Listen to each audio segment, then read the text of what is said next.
In this session, we're going to be looking at readiness for coaching and mentoring. Is there visible commitment in the organisation?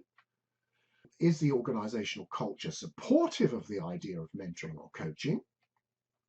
Have the organisation committed resources? And is history on your side? That is, are people used to learning and development activities?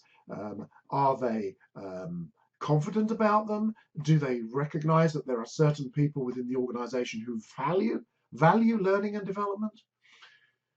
And trying to get mentors or coaches, you have to address the question of what's in it for the mentor or coach. So you need to think about that very carefully on an internal scheme we are talking about here.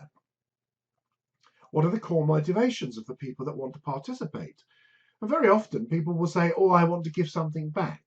But I think it's important that you question exactly what it is they want to give back, because this might be code for them saying they want to dish out advice or give people the benefit of their experience. You may have to target mentors and coaches and think about who is it exactly would make a good mentor or coach. People with a background, with a reputation for being supportive and interested in people. You may have to have a vetting process. You definitely will have to have training for mentors and coaches, as we've already said, and ongoing support, as we've already said.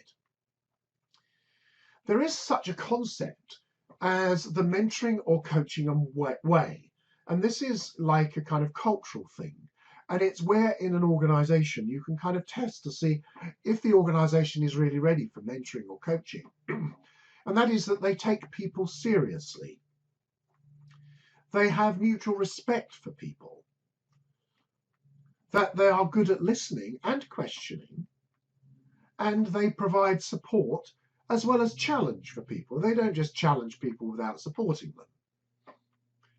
And a good coach or a mentor will recognise their own need for support, their own learning needs, their own developmental needs, and take them seriously.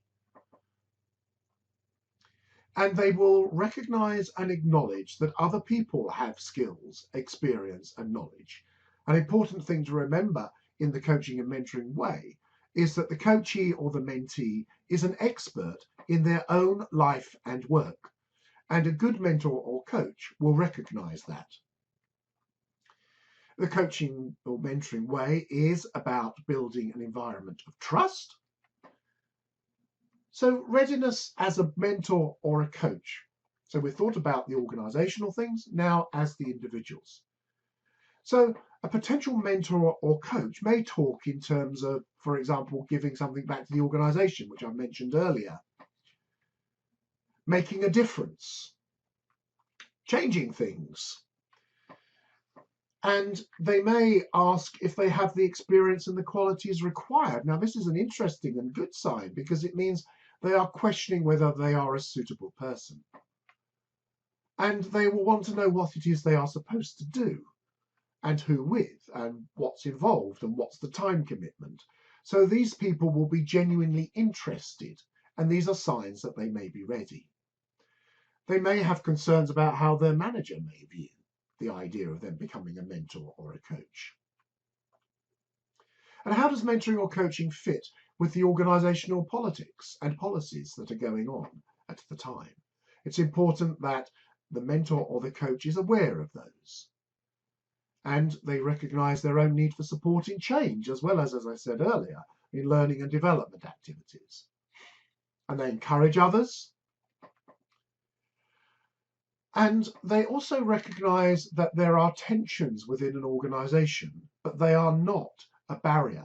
They are a topic to be discussed, because moving away organisational barriers could be a key function of a mentor or a coach, because they could actually help to identify these.